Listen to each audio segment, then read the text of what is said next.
Hello, everybody. Gail Craft here and the Empowering Process podcast. I have a great guest with me today, Seth Butler. Seth is the founder of a company called SJB Consulting LLC. And I want to tell you, he's going to share his story as to how he got into this entrepreneurial world. He has a daughter who had heart surgery as a baby. And for him, I know for me, it would be the same. It was his biggest struggle. And he uses this because he wants people to better understand the value of relationships and how they can just go so quickly. And so if you find yourself saying, well, later I'll do this, and sometime I'll get to that, Seth will actually be happy to work with you. After this experience, he began to put his family first so much more, and he's now able to help others with value alignment in their life, such as meaningful work. Welcome, Seth. Thanks so much, Gail, for that introduction. Yeah, I'm happy to be here. And it's been, as a young father of three children, being a parent in and of itself is a very awesome experience. But then having an experience of almost losing a child it's life-changing. And so I hope to use my story and the experience of my daughter to at least challenge people to think about how they navigate their daily lives and that work-life balance buzzword that we use so often. Oh, so let me talk a little bit about that work-life balance lie. And it is a lie. It's something that everybody struggles with because it's not achievable. There's a universal law that it talks about ebb and flow. There's just, we are energy. It's like the ocean waves. It's always moving. There is no balance. What I say to people is, think of it as a seesaw, and you want your feet in the middle so that the sway is, control, not at the ends where the sway is big. That's where, this is where you start. And especially if you get stuck, right? And do you like that position? Stuck. And a lot of times that's what happens with people because of their misalignment. So let's talk a little bit about what you felt, what you experienced when your daughter first was diagnosed and then had to go through that, and then how you changed your life because of it. Yeah, sure. So my daughter, my second daughter, she's 3 now. So she had an undiagnosed heart condition called transposition of the greater arteries, which essentially her aorta and her pulmonary artery were flipped when her heart formed. And so, like, without being a medical expert, essentially there wasn't enough oxygen getting to all of her major organs. And so when she was born, there's this kind of ductway between oxygenated and unoxygenated blood that allowed for the mixture of the two, which is why she's, survived in the womb and survived a little bit outside of the womb for 3 weeks. But as you grow, that airway closes off to separate oxygenated blood and unoxygenated blood. So then she was getting no oxygen to all of her major organs. And so we wake up one morning and, after a drive to ER and life flight later. Well, what was the signal that you had to bring her to the ER? Yeah, and I want to be like, I could talk for days on end about this whole experience. So I want to be cognizant of time. But my wife was nursing her around 5:30 in the morning, attempting to nurse her, but she was not taking. She was very limp. She was turning a little gray, and so she wakes me up. I was sleeping, and then our oldest daughter was sleeping as well. She comes in, she gets me, "Hey, I think something's wrong." And I immediately look at her, and then both of us are in agreement, like, yeah, something is not right. She looked just like kind of like a fish out of water, to the point where when she would breathe, we saw her struggling to breathe.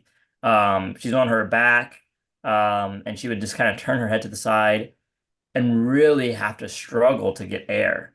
And so we knew that she needed help, to the point where we didn't want to call the ambulance. We live about 10 minutes from the hospital. And so my mom, fortunately enough, she lives down the street. And so I called her and I said, hey, we're leaving Leah. Get here as soon as you can. We're taking Nora to the ER. We jump in the car, and again, it's 5:36 a.m. in the morning. We're flying down the road, hazards on, trying to get to the ER. And my wife is just holding our baby in the passenger seat, just trying to get her to perk up and breathe. Um, and so I dropped them off at the ER that she runs in. By the time that I had gotten back, they had already taken her and put her in ICU and all these things. And so that was kind of like this wake up moment of, oh my gosh, like something is seriously wrong. We had no idea. And then, they did everything that they could there at the local hospital and said, hey, she needs some serious help. And all we kept hearing was she's really sick. She's really sick. Ugh. But that's all we knew. And they send the clergy in to pray with us at the hospital, and we find out, hey, she has to be life flighted to Nationwide Children's Hospital, which is 2 hours away. And so people are rushing in. The life flight eventually gets there. The crew gets there. We're signing all of these papers, like do whatever you need to do. It's during COVID, so we're not able to be on the life flight with her. So we rush back. We grab just a few items. We kiss our other daughter, and then we're driving 2 hours to the hospital. And so that was, yeah, a very, like I can picture all of the details of that day, even now. Right. And so they diagnosed it's there and she had surgery there, right? Yeah. Yeah. So it Only ended up one being, surgery or a series of surgeries? yeah. So there was an initial procedure that they had to do to go and open up that ductway just to get Mhm. some oxygenated blood back into her system. She was too sick to operate on. So it was about a month later where she was healthy enough. And there was a series of things of ups and downs where, we kept hearing like, hey, she might not make it. Turns out that she ended up getting an infection because she was so sick. And so they were worried about meningitis and all of these different things throughout the course. And then there was this argument that my wife and I witnessed between two very well-intended doctors who we have respect for. One was the cardiac surgeon, the other was the brain surgeon because she had a stroke in the brain because Of of all course. the yeah. So the brain doctor, so the neurologist was saying we need to get the heart healthy as soon as possible. So then oxygen's getting to her brain so her brain doesn't fail. And then the cardiac surgeon saying if we operate too soon on her heart and she's not strong enough because there's already been a brain bleed because she's going to be on blood thinner for open heart surgery, we're not going to be able to do anything if another one occurs. Right. If she So has a bleeds during surgery, we're in trouble. correct. So And you're essentially, and you're hearing this. so yeah, this is right. So they're trying we're in her room. She's hooked up to all these things, sleeping, and we're just going back and forth. And there was one comment that because they were both passionate because they wanted what was best for her. And one of them said, "Well, if we do that, then she's going to die anyway." And so like we're sitting here and we're like looking at this, and then we thought that was okay. Well, it's either her brain's going to fail, do a brain bleed, or her heart is going to fail because we're going to be focusing so much on these other things that we're not going to be able to fix the heart. So it was a very traumatic and emotional roller coaster of an experience that, yeah, is wrought with all sorts of issues. I would imagine. Um, so you go through this experience, Yes. right? And having just barely stepped out of the system, and that's what I call the doctors, is the system, right? I mean, once you're in that system, you have to really fight for anything different than what they're going to tell you to do. You have to really put your foot down, Yeah. right? Otherwise, they take control and you're just going along for the ride, right? So you come out of this, you bring her home, Yeah. and you take a look at your life and what happened. Yeah. I mean, I remember before we even got home, I had a phone call with my supervisor. I was working in higher education at the time, and I have a really good relationship with my supervisor. Even to this day, we're still friends. I called him because I had taken some time off before the birth of my daughter. And Mhm. obviously, after she arrived, I took some time off. So, right when I was about to go back is when all of this happened, right? So, she was born November 1st. I had already taken a week off prior because, she was a little late on the due date. And so, I had already burned through a good portion of my FMLA. And I told him, I was like, hey, we're being told that we'll be lucky to get out of here by Christmas. And it's November 20th. Right? I'm gonna burn through all my FMLA. And I told him, if you have to give my job away, do it. That's fine. I don't care. And he obviously is gracious. He's like, no, we're gonna do our best to, but there's bureaucracy and it's higher ed and there's all these things. And I knew that. And so I just said, hey, like, don't wait up for me. I'm not because even after we get back, I'm not coming back to the office. And that's just a real conversation that we had. And so once we got back, and it's the start of spring semester 2021, um, and I have a pretty heartfelt conversation. Said, hey, listen, I'm a hard worker. I'm going to get my work done, but I'm going to be significantly reducing any evening time on campus with students and early mornings and late nights and weekend work. Like it's not worth it to me. I love the student population. I love working in higher ed, but the thought of losing my daughter and when I'm on the phone driving to the hospital and the surgeon says, just so you know, like she's on the flight, she's on the way here. This is what we need to do when she arrives. This is always a hard conversation to have, but she might not make it by the time you guys get here. Hearing those words, I'm like, okay, we're driving. We still have an hour drive left to get to the hospital and having to talk potential funeral plans with my wife. And so it just put things into perspective where it's like, there's always going to be work. There's always going to be that one extra blah, blah, blah in life. But you literally, no matter what you do, you cannot get 1 minute back with someone once they're gone. And that just hit me and my wife in the face of reality of like, we need to orient our lives where, yeah, you have to work. There's certain obligations for sure, but how do we do it in a way where it is harmonious and not this tug and pull of work and here's personal life and I go back to work?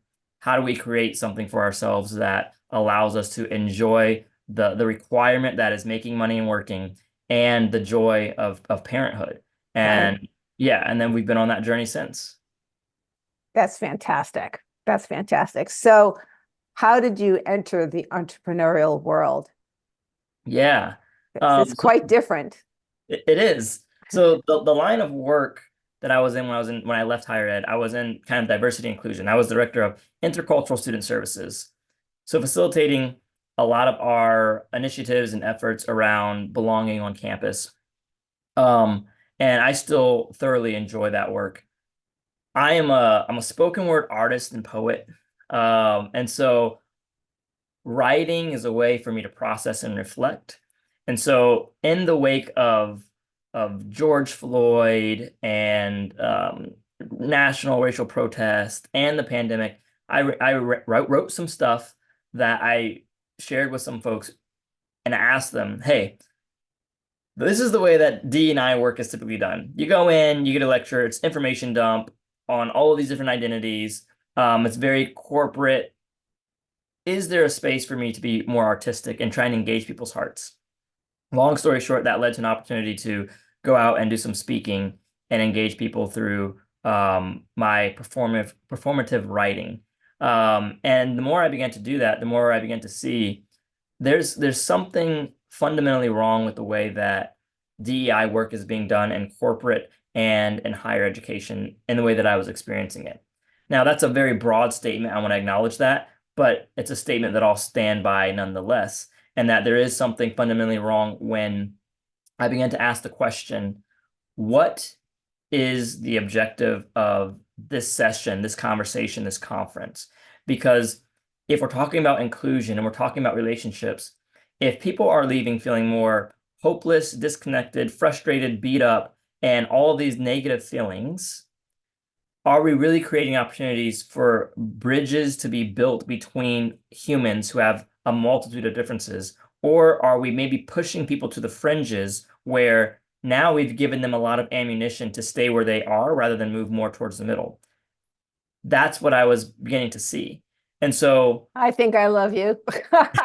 I saw that years ago. Go ahead.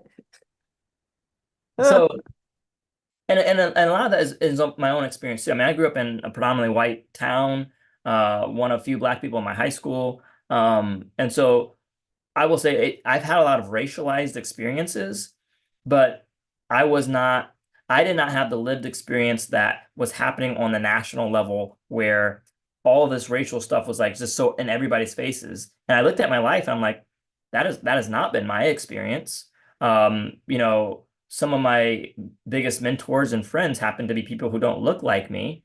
And it was never an issue between me and my best friend growing up that like, hey, Jonathan, you're white, I'm black. Like, shouldn't we be like at each other's throats over all this stuff? Like, no, like we had sleepovers all the time. And then, so part of it was my own lived experience, but part of it was having students come up to me after, I delivered a session in class and creating a level of comfort for them where they felt confident saying, Seth, thank you for the way in which you presented that conversation.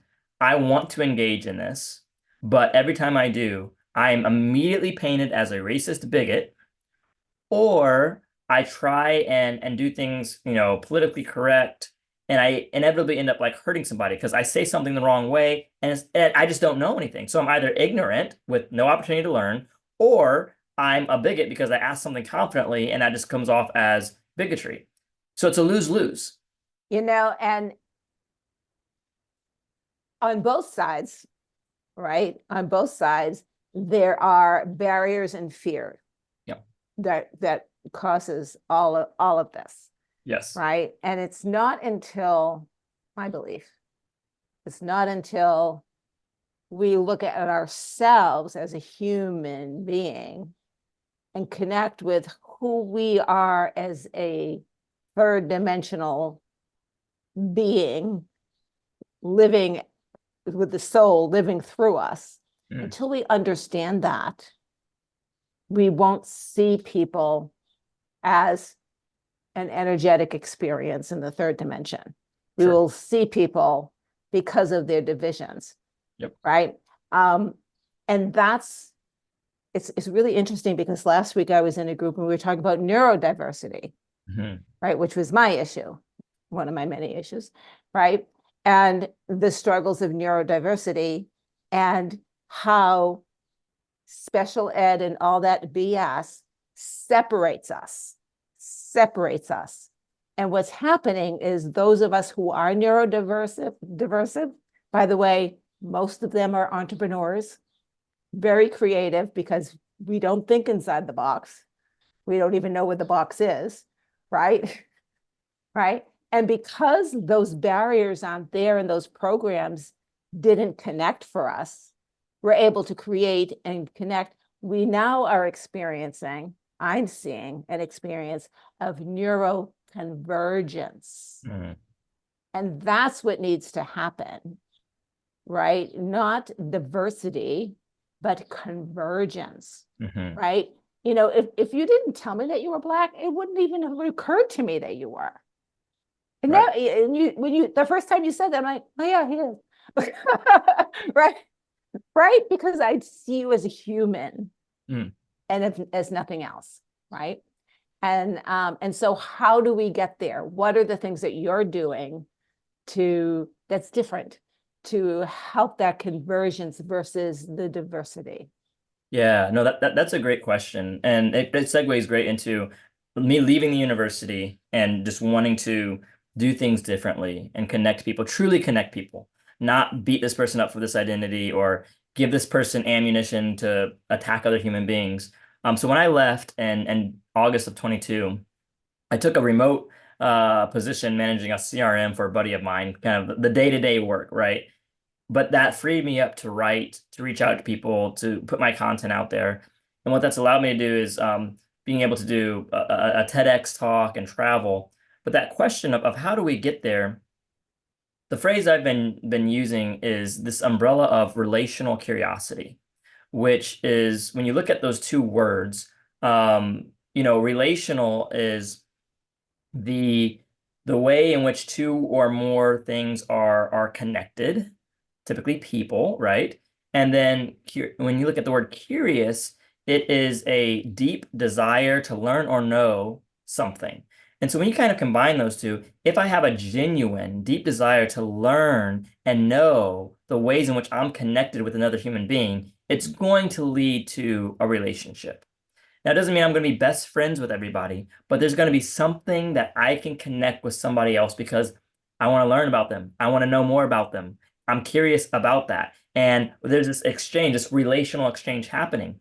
And so under that umbrella of relational curiosity, I use Curious George as a reference in a lot of my work because Curious George what always starts off as a mess that he's created that he has to clean up, trouble that he's gotten into that he somehow has to fix and get out of, it always leads to these aha epiphany moments where there's learning, there's growth, there's development, there's relationships. And what I have found is that we want all this stuff here at the end. We want the learning and the growth, but we don't want to get messy. We don't want to get in trouble. We don't want to do any of the things that Curious George does, but we want his outcomes, and that just doesn't work. And so I implore people, be curious about others, but then also allow others to be curious about yourself, right? Where I I should be able to, in a respectful and kind way, ask questions about somebody that I don't know about because I'm curious. And I should invite that same curiosity and not feel attacked, right? And so when that happens, beautiful things occur. What's interesting, I love that you brought up the attack and the get messy. When I work with clients, it's going to get messy because I want, when we're done, my clients to discover ways to feel comfortable with the pain, to love the pain, because that's where the growth is, getting curious with yourself. So I love the get messy. And this whole Curious George is fantastic. Now, one of the things that comes out of this is the ability to love yourself and trust yourself enough that someone else's BS doesn't affect you. And I'll give you an example of a conversation that even a month ago, maybe 2 months ago, if I was in this conversation, I would have reacted, right? With all the work I've done, right, I still would have had this for a nanosecond, but I still would have responded. Now, when I get the blame thing, I'm like, wow, what story were they running through their head for like 5 days before they came out with this attack? They took this situation and created this experience that actually didn't happen. That's really interesting, right? So there's no response because I'm looking at what baggage did they just bring to the table that they're trying to lay on me. Right. Right. And when we react to someone, we've accepted that baggage. Yeah. Right. And that's, and that's where people, where there is so much conflict because people are reacting, and not looking at themselves as to why am I reacting that way?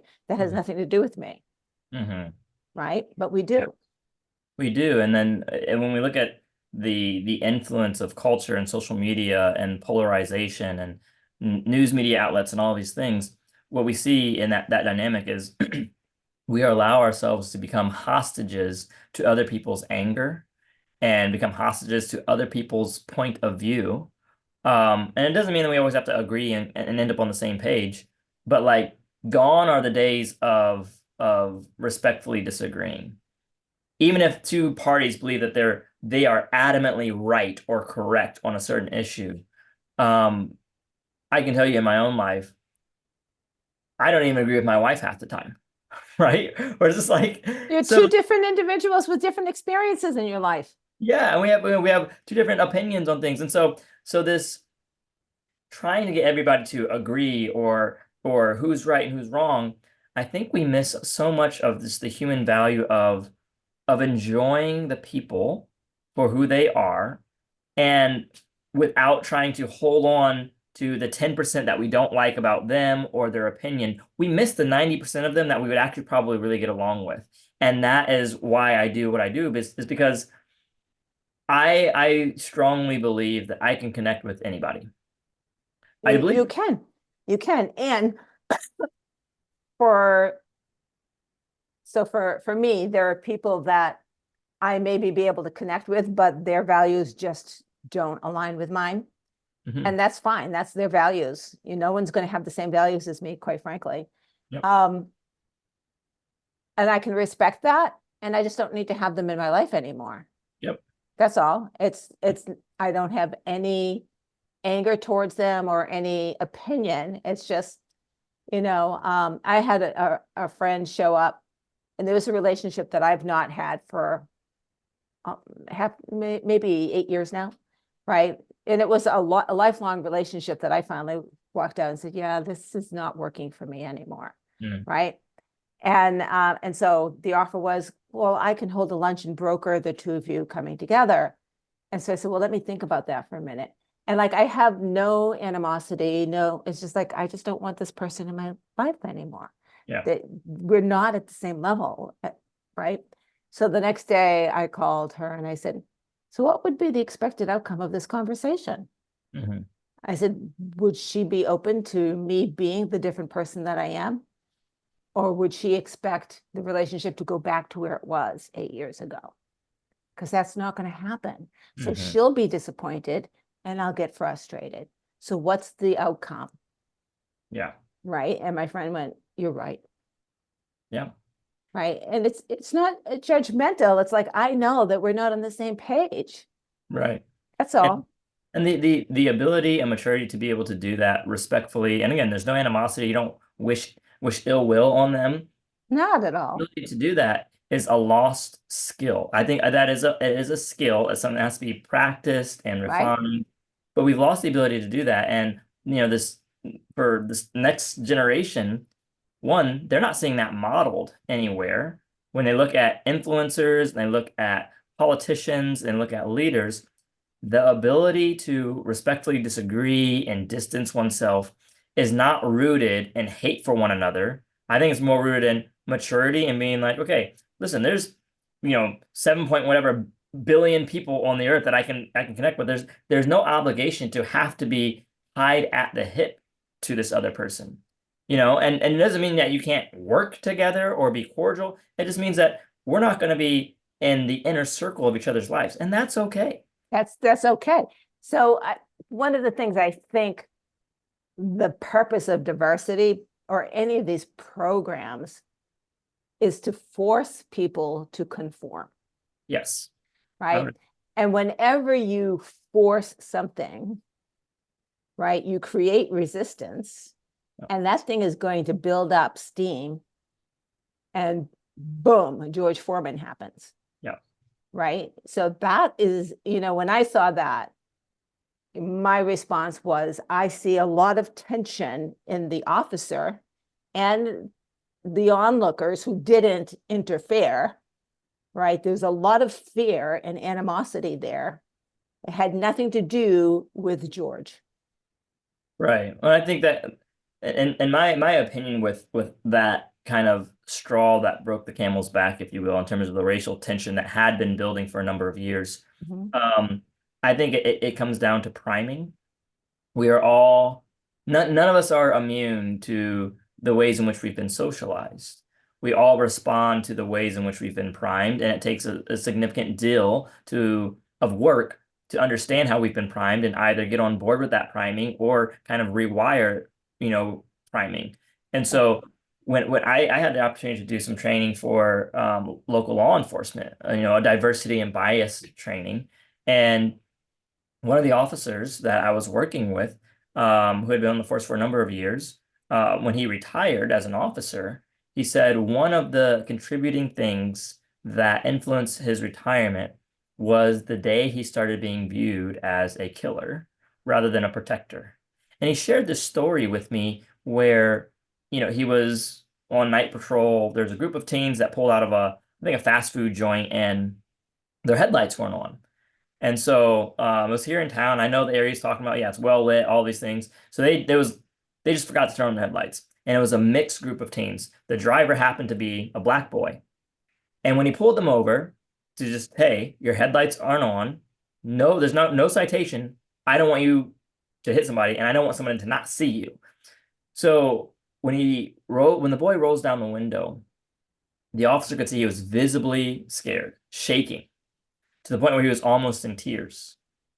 And so my friend had to kind of calm him down. And he's this big, white, burly guy, older guy, and he has an imposing figure.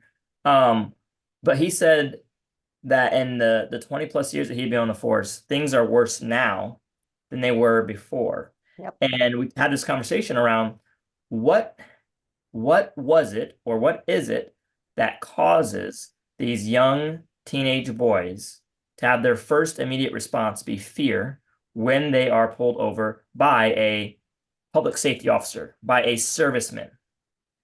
It goes back to priming. And I can tell you that if I raise my daughters, I'm not going to do this experiment on them. If I raise them to say, hey, anytime you see a police officer, that's danger, that's danger, that's danger, that's danger. So what's going to happen if they believe the way in which I socialize them to say that's danger?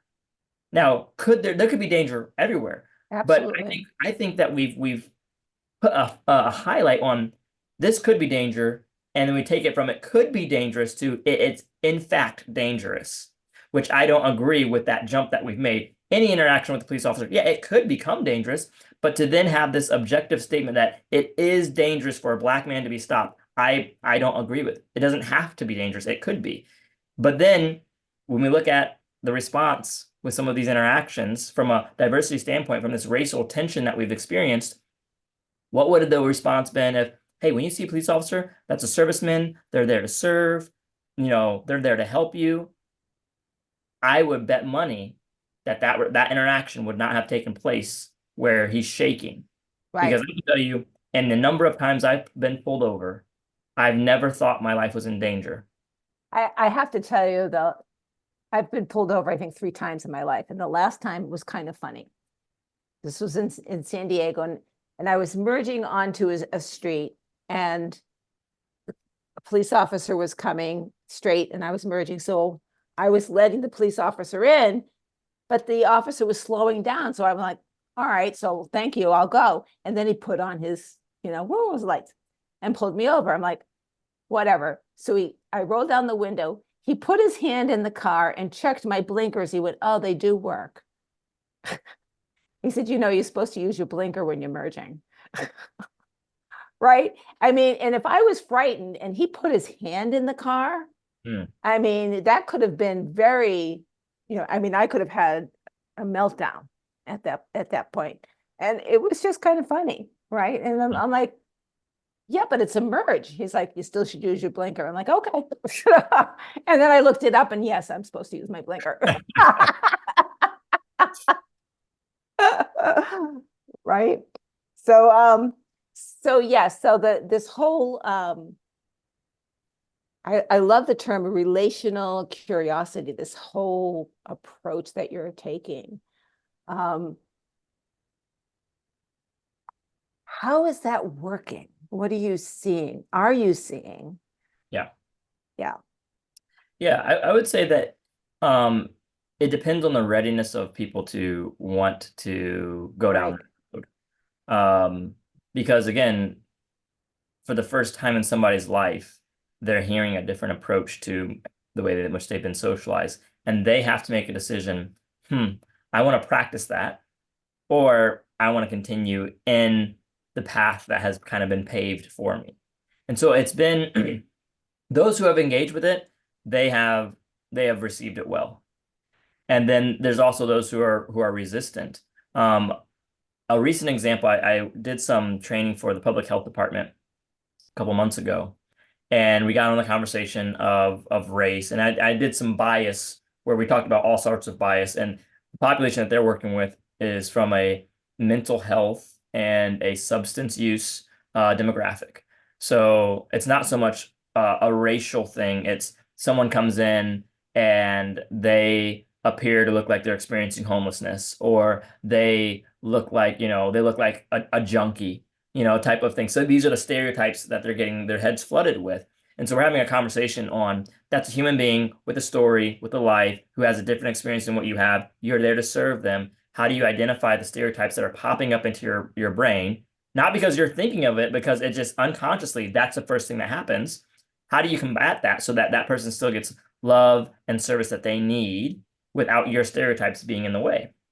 So that was the basis of the training. And you never know the impact you're having on people in the moment, right? Right. I get this long email because I always provide the opportunity for people to give feedback and provide my email. And I got this long email from this lady who basically said she is changing the way that she's thinking about the conversation around race because of my presentation. She grew up, and she's a white woman. She married into a black family. And so from the time she was married until now, she's, in her late 50s, she's seen a lot of racial things vicariously through this extended family. And it's made her mad because she knows them. She knows them, but other people don't know them. So she's seen the struggle and Right. some of these interactions. And so in her email, she said, up until this point, I've always had this heavy-handed approach that the ignorance needs to be kind of beaten out of people. But after your presentation, I think a more grace-centered approach is more useful because I didn't beat anybody up. I just simply challenged them. Hey, what would it look like to be curious about others and allow them to be curious about you? What would it look like to try and connect with people? And, this long email, 3 paragraphs worth of things. And she said that she's been in these conversations for 30 years, race-related conversations. And this was the most impactful for her because it actually created a mindset shift. And so that's something where it's like, I know that those who are ready for it, and she's been ready for obviously the duration of the time that she's engaged with this extended family who Right. is a different race than her. The readiness is probably the key indicator of how successful it is. And those who want to engage with it, they have found it to be really productive in relationship dynamics. That's absolutely fantastic. When I work with clients, a lot of the times we work on what I call your presuppositions and your expectations, right? If someone disappoints you, then you have an expectation or a presupposition about that person. And a lot of times the expectation wasn't even communicated. Yeah. Married couples get into, well, he should have known that. Right? He knows me. He should have known I wanted the toothpaste closed. Right? He should have, right? And you're like, I didn't know it was that important to you, right? You never told me that, right? That was important to you, right? And so I work with people to help them check their own story first, right? Because it's your story that you're making up, no matter what the situation is, right? Because bottom line, we're human beings. We're here, when we die, our souls are all going to look the same. We're going to look the same. We're going to look like this electric energy thing, right? So where is the difference? We are here for the differences. That is why we're here. We're here for the experience of constraint. And so experience it, don't fight it, experience it. This is a playground of experience. Yeah, I love the term. Right? Playground of experience. We've made it a war ground. Yeah. But it's not supposed to be. Right? And if we look at it that way, I work with a gentleman. He's from France. He's hilarious. Everything is joy and play. He makes with his clients, he just turns it around to play 100% of the time and then laughs. He's like, why did you think that was so serious? Because it's not. Yep. It's not. And so I think more and more people are on this kind of path, Seth. Right? I think more and more people are saying, wait a minute, shit hasn't worked for 30 years. Maybe it's time to do things differently, Yep. right? Yep. Like, and in fact, some things haven't worked for hundreds and hundreds and hundreds of years, religion, right? Maybe we need to do things differently. And I'm a very spiritual person, and I do believe that, Christ was here and Christ did what he did because we can do it. That's what he said. We can do it. In fact, we'll do more, right? But the dogma and the twisting in order to conform, to get people to conform, is what breaks the system. Allowing people to be who they are and loving it and loving them. And like any playground, I'm done playing with you. I'm going to go play with someone else. Let's hug it out. See you later. Bye. No problem. And kids, when you watch them, they're cool. There's no feelings that they're all right, we're done, and they go and do their new thing. Yep. That's what we're supposed to do. Yeah. The being a parent of two toddlers and a newborn. Well, she's not a newborn anymore. She's 9 months, but three girls, watching them on the playground. Last week, my 5-year-old was on the playground and she goes, "Hey, do you want to be friends?" And the other girl says, "Yep." And they run around, they do their thing. And somewhere along the way, we lose the ability to genuinely ask someone if they want to be friends, and genuinely invite them into our lives, to be curious about them. What's your name? What's your favorite color? Right. And that's where, like, I've grown more and I've learned more since becoming a father than in all the years combined, because I look at my daughters and I see this innocence and I see this they're not afraid. The They ask, bravery. I was just thinking bravery. Yep. yeah, they ask questions, they ask why, like all of these things that would benefit corporate if they were to adopt the mindset of a 5-year-old. Oh, but there'd be no control of conformity. Right. Ooh, But and so heresy. yeah, and so that's one of the things that I try and think about, is these teachable learning moments for my kids. Like I journal things that the ways in which my kids teach me. And there's so much that I learn from them that, if when my time comes, they'll be able to have documentation of all the things that they taught dad as a kid that they weren't even aware of. Right.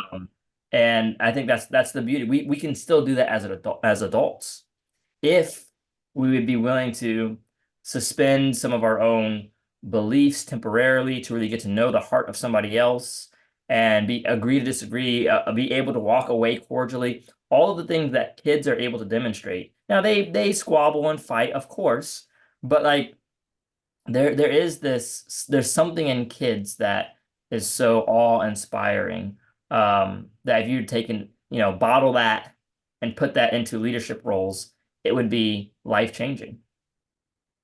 And we can get into at what age does this change? What happens in school and society? Why do more and more parents homeschool, right? In order to keep that innocence, in order to keep that curiosity in their child. But we don't have enough time for all of that conversation. So relational curiosity, Yeah. and getting messy. I think those are the two things that I love most about this conversation. The more people that you touch, you create a ripple effect, Seth, right? And so I think that's what we're all doing, is creating that ripple effect of, it's love and joy, just love and joy into this world, right? Just to see the soul, because that's all that matters. Everything else is just a story. This is just a story. We're just acting. None of it matters in the long run, except the experience, the good and bad. Right. Good and bad. So Seth, if people wanted to get in touch with you and hire you as a speaker, bring you into their organization, or just to get to know you, how would they do that? Yeah, I mean, the best means is LinkedIn. If you just search me on LinkedIn, you'll be able to find me. Okay. I'm not active on social media. I don't have Facebook. I don't have Twitter, or I guess it's called X now. I don't have TikTok. I don't have Instagram. I don't have Snapchat. So I'm very much off the grid in that way for many reasons that maybe we can get into another time. But LinkedIn is one that I'm on, or you can just email me direct, which is just my email, seth.j.butler@gmail. And I'm very responsive on that as well. Okay, and those links will be in the comments so people can just click on them and get to you. Sure. So, Seth, any last words that you would like to leave with people before we sign off? I guess my closing thought would be, in terms of relational curiosity, the biggest barrier that I've seen for people to engage in that is holding people hostage to their past. And so it's hard for me to be curious about someone if I feel like I already have them figured out. I think about all the NFL and NBA players who say something stupid on social media 10 years ago, and then they get blasted for it now that's become a politically correct issue. And so we have to allow for this kind of fluidity in this evolution of who we are as people. Like, it's not rigid.